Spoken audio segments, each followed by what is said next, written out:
আরেকটা ভিডিও নিয়ে আসলাম। এই যে ফুটা, এই ফুটা ওই ঘর পর্যন্ত এই জমিটা 5 শতাংশ। সুন্দর একটা প্লট। এই কাঁঠাল গাছটা সহ, ওই কাঁঠাল গাছটা সহ পাশে একটা মসজিদ আছে।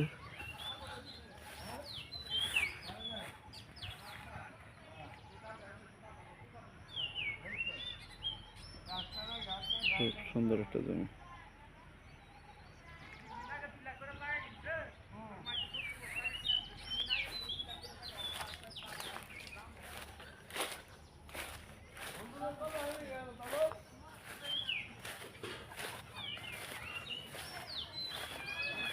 এই ঘরের পিছ পর্যন্ত এই বাউন্ডারি।